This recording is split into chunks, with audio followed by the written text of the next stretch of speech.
दोस्तों, हाल ही में हमारे माननीय प्रधानमंत्री नरेंद्र मोदी जी ने जम्मू कश्मीर के गंदरबाल डिस्ट्रिक्ट में जे-मोड़ टनल के उद्घाटन में अपनी प्रेजेंस दिखाई और वहां पे उमर अब्दुल्ला के दिए गए कुछ बयान इतने तेजी से वायरल हो रहे हैं। जरा इसके बारे में देखें। जम्मू कश्मीर में आपने लोगों को वोट देने का जो है अपनी हुकूमत चुनने का मौका दिया और आज इस बात का नतीजा है कि वजीर आला की हैसियत से मैं आज इस प्रोग्राम में शिरकत करके आपसे बात कर रहा हूं। मैं जानता हूं कि हमारे प्रधानमंत्री नरेंद्र मोदी साहब जम्मू कश्मीर को कनेक्टिविटी और ट्रांसपोर्ट के लिहाज से जोड़ने में बहुत ज्यादा इसमें कोशिश कर रहे हैं। इसके बाद से सोशल मीडिया पे ट्रेंड चल गया उमर अब्दुल्ला मोदीज बिगेस्ट भक्त, आईटी सेल का मेंबर, और मतलब विपक्षियों में वो हाल हो गया कि बरनौल की कमी पड़ गई देश में। आप जरा देखिए, उनके रिएक्शंस देखिए। उमर अब्दुल्ला का जो आज का स्टेटमेंट था वो एक साइकोफेंट की तरह न सिर्फ मोदी जी की तारीफें कर रहे थे। आज के प्रोग्राम में हमें लगा कि ये बीजेपी का कोई तर्जुमान बात कर रहा है, कोई प्रचारक बात कर रहा है। As a result of the handling of Jammu and Kashmir by the BJP regime, the union of India, the idea of India has lost the trust of it. He wants to be the good boy of New Delhi in Jammu and Kashmir. आप लोग रोना बंद कीजिए। खैर, उमर अब्दुल्ला यही नहीं रुके, उन्होंने ईवीएम पे भी धो दिया कांग्रेस को। मतलब वही ईवीएम का जो भिंडी रोना पूरा विपक्ष रोता है, उस पर तो क्या धोया है भाई, डिटर्जेंट लगा के धोया है। If you have problems with the EVMs, then you should be consistent in those problems. And the thing is, how can you have a problem with EVMs and then continue to fight elections? तो अब आप सोच रहे होंगे कि यार ये आखिर उमर अब्दुल्ला को हुआ क्या। अरे ये वही उमर अब्दुल्ला है जिनके पुराने बयान आप सुनिए। वो नरेंद्र मोदी जिसने आज तक मुसलमान की टोपी कबूल करने से इनकार किया, वो हमारी रियासत का फायदा क्या करेगा, वो हमारे मुश्किलात क्या हल करेगा, जो हमारे लिए इतनी सी इज्जत नहीं करता। अब इन बयानों को सुनने के बाद आप तो लगेंगे कि हालात जज्बात सब बदल दिए। तो ऐसा हुआ क्या? यार ये देखना, ये फॉर्च्यून यहाँ पे रिफाइंड ऑयल क्या कर रहा है, दिखा।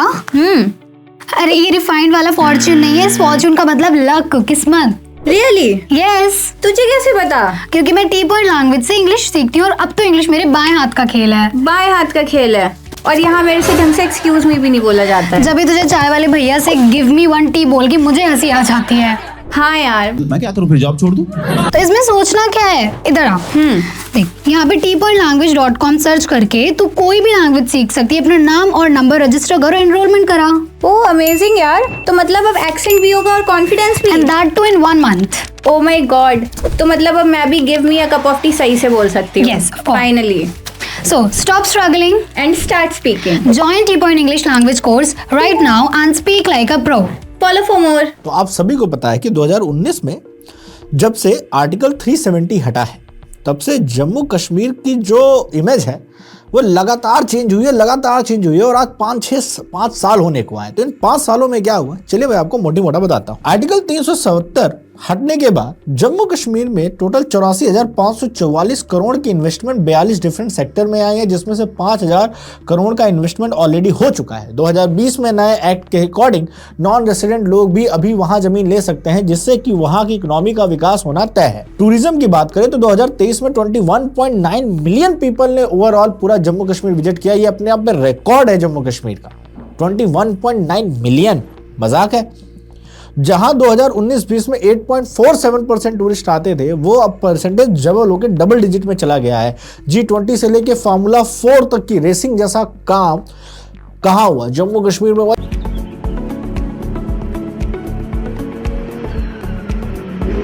ये बहुत बड़ी बात है। कहां जम्मू वालों ने सोचा था कि पत्थरबाजी और आजादी करते जो जूते घिस गए थे टेररिज्म में, दुकानें बंद, वाईफाई बंद, इंटरनेट बंद, सब कुछ बंद, स्कूल बंद, कॉलेज बंद, इन सारे बंद से आज वो आज़ाद हो चुके हैं।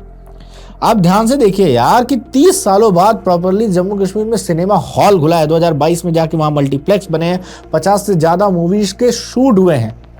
ये सब कहाँ मिलता है यार? सुर नहीं बदलेंगे, हालात नहीं बदलेंगे। अरे आप ध्यान से देखिए तो इंडिया अलायंस स्टैंड ही नहीं करता। इंडिया अलायंस बनाया किसके लिए गया था? मोदी को 2024 के इलेक्शन में डाउन करने के लिए, बीजेपी को।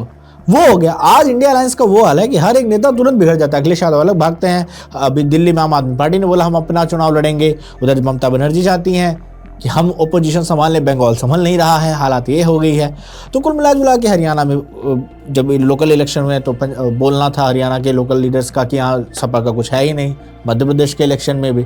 तो हालात ये है कि इंडिया अलायंस ऐसा बिगड़ा है, तेजस्वी यादव साफ साफ बोलते हैं इसका कोई लेना देना नहीं है, तो 2024 विधानसभा इलेक्शन में ऐसा कुछ नहीं है। तो वो बिखरा है। उमर अब्दुल्ला का भी उसमें धोना है कि भाई इनकी तो कोई मीटिंग हो ही नहीं रही, कुछ बता ही नहीं रहे, तो हम कैसे आपका हाथ जोड़ लें। तो उमर अब्दुल्ला बने गुड बॉय, कहे भैया दिल्ली में खास बनना है तो नैया यहीं से जानी है, और जो हो रहा है ये अदर पार्टी तो कर नहीं पाएंगी।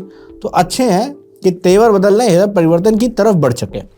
इसके साथ साथ अगर आप ध्यान से देखें तो जीएसडीपी जहां पे उनकी 1.6 लाख थी 18-19 में, वो 2.67 लाख करोड़ हो चुकी है 2023 में। इतना ज़्यादा जीएसडीपी में उछाल आया जम्मू कश्मीर की। एजुकेशन में जहां पे 96 कॉलेज थे वहां पे 147 कॉलेज हो गए हैं, जिसमें IIT, IIM, 2 एम्स हैं, 800+ मेडिकल सीटें बढ़ी हैं। आप सोच सकते हैं कि एजुकेशन का उतना बड़ा हब वहीं जम्मू कश्मीर में बना के दे दिया, दिल्ली आने की जरूरत नहीं है लोगों को। इसके अलावा चिनाब ब्रिज ट्रायल सक्सेसफुल रहा, 16,000 करोड़ की रेलवे इन्वेस्टमेंट ऑलरेडी कर चुकी है मोदी गवर्नमेंट वहां पे। इसके अलावा अगर आप बात करें तो वोटिंग टर्नआउट 63.6% था। जम्मू कश्मीर की जनता की अपनी एक लोकल और सेंट्रल गवर्नमेंट है उनके थ्रू चुनी हुई, और उनका आप सोचिए ना कि जो मैसिव टर्नआउट है 2021 के इलेक्शन के लोकसभा ध्यान से देखें तो 58.46 था इस तरह से। तो कहने का मतलब ये है 2024 के इलेक्शन में, लोकसभा इलेक्शन में 58.46% था, और ये टर्नआउट दिल्ली से ज़्यादा है। तो जहाँ पे जम्मू कश्मीर की जनता ने इलेक्शंस में दिल्ली की जनता से ज़्यादा पार्टिसिपेट किया है, आप सोच सकते हैं कि लोगों को वहाँ पे डेमोक्रेसी और आर्टिकल 370 हटने के बाद क्या आज़ादी मिली और क्या पार्टिसिपेशन रहा। ये वोटिंग टर्नआउट अपने आप में हमेशा बड़ी बात कही जाएगी। 35 ईयर में ये मैसिव है, हाईएस्ट वोटिंग टर्नआउट है। और सब्सिडी वाला अनाज जिस तरह से पूरे जम्मू को मिलता है, उसका आसानी से फर्क आप देख सकते हैं इस वीडियो में कैसे वो बात कर रहे हैं लोग। Everything remains closed. Today, our honorable Prime Minister visited Kashmir. Everything was open. Everybody has seen, not only me. हम मोदी जी के फैन हैं, इसीलिए आए।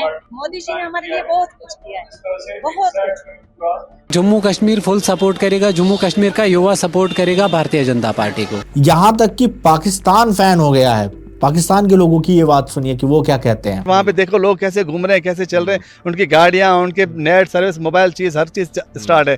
और यहाँ हम सिंध से आए, अभी लोगों से कैसे बात करें कि हम कहाँ पे पहुंचे हैं। ना नेट सर्विस है, ना मोबाइल सर्विस है, कुछ भी नहीं है यहाँ पे। आफ्टर रिमूविंग आर्टिकल 370 नया कश्मीर इंडिया को एक्सेप्ट करता है, कश्मीरी इंडिया को अपना पार्ट मानते हैं, वो अपने आप को इंडियन मानते हैं। अब देखिए ना कितना ज्यादा बदला है यार। मतलब कह सकते हैं कि एक प्रॉपर इलेक्शन होना, सेल्फ इलेक्टेड होना, इलेक्शन में कोई धांधली नहीं होना।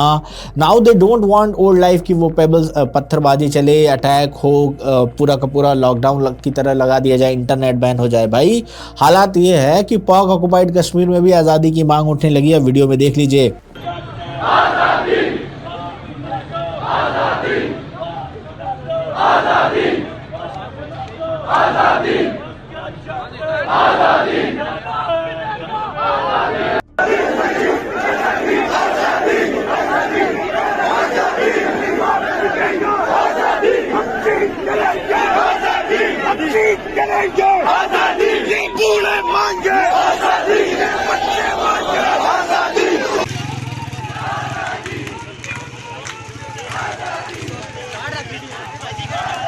वहाँ के कई सारे लोकल्स ने बोला है मोदी जी को, इंडिया के प्रधानमंत्री से अपील की है कि हमें भी इंडिया में लाइए। वहाँ के लोगों की डिमांड प्रो इंडियन हो चुकी है। Thousands of people residing in villages near the line of control are raising pro-India slogans and requesting the Indian Prime Minister Narendra Modi to free them from Pakistan's illegal occupation. और अब सवाल ये है कि ये उमर अब्दुल्ला ये सब बहुत अच्छे से जानते हो, देख रहे हैं आवाम की बात कैसे चेंज हो रही है, आवाम कैसे चेंज हो रही है। पॉलिटिकल रिवॉल्यूशन को देखते हुए, पॉलिटिक्स में रिलेवेंट रहने के लिए उमर अब्दुल्ला ने बहुत सही समय पे अपनी बातों को बदला है और उनको जानते। देखिए पॉलिटिशियन, देखिए जनता तो होती है मूर्ख समटाइम्स, क्या मेनी टाइम होती है, उसको पता नहीं अपने लीडर में क्या दिखता है। लेकिन पॉलिटिकल नेता वही टाइम होता है जो समय रहते चाल को नापे और ढाले। अब्दुल्ला परिवार इज गुड इन दैट। तो सवाल ये कि क्या उमर अब्दुल्ला ने सच में बदला है? हो सकता है पॉलिटिकली बदला हो, या हो सकता है कि हृदय परिवर्तन हो रहा हो।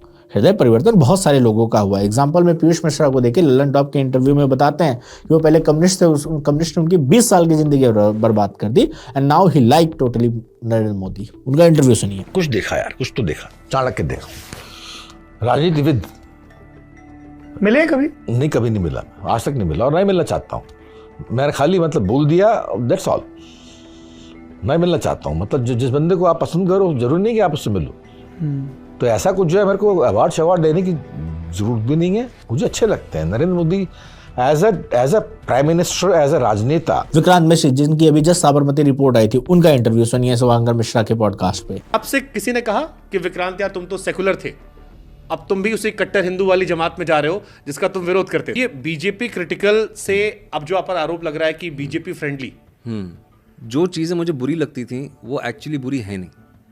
लोग कहते हैं मुसलमान खतरे में, कोई खतरे में नहीं है, सब सही चल रहा है।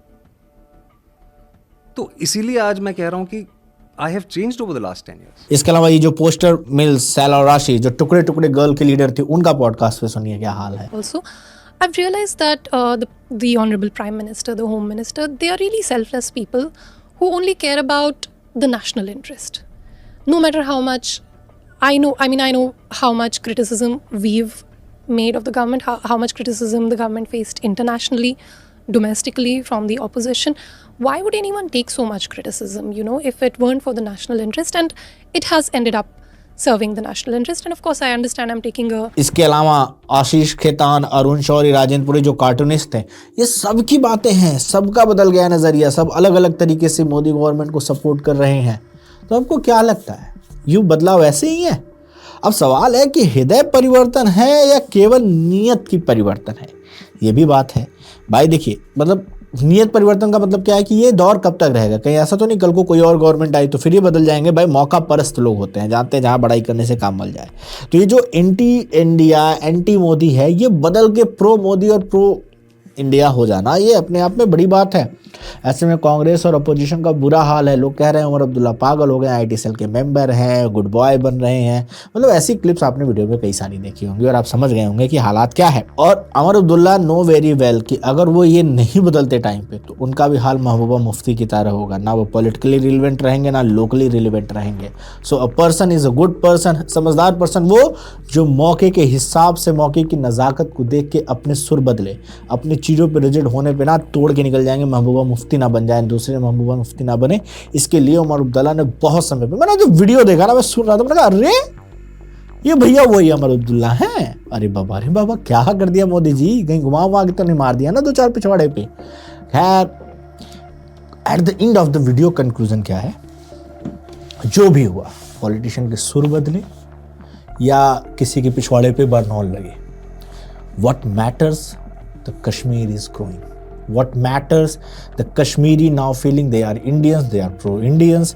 उनको गवर्नमेंट के बदलाव में दिख रहा है, इन्वेस्टमेंट हुई है, हालात बदले हैं। इसमें कोई भी इंडियन डजंट मैटर, इंडिया में रहता हो, इंडिया के बाहर रहता हो, अपोजिशन का हो, पोजीशन का हो, can't deny, and that's all we want. As a UP person, as a Indian, मैंने हमेशा चाहा है कि कश्मीर बदले। मेरे अभी कलीग, अभी मेरे रिलेटिव जम्मू कश्मीर घूम के आए हैं, तो मैं क्या बताऊँ, उनकी फ़ोटोज़ देख के, मतलब कितने जानने पहचानने वाले घूम के आए, देख के एक पूरी इच्छा है कि इस साल 2025 में दीदार कश्मीर हो, कश्मीर के लोगों, कश्मीर की आवाम से मिली जाए, और कश्मीर के लोग आई थिंक दिल खोल के स्वागत करने वाले हैं।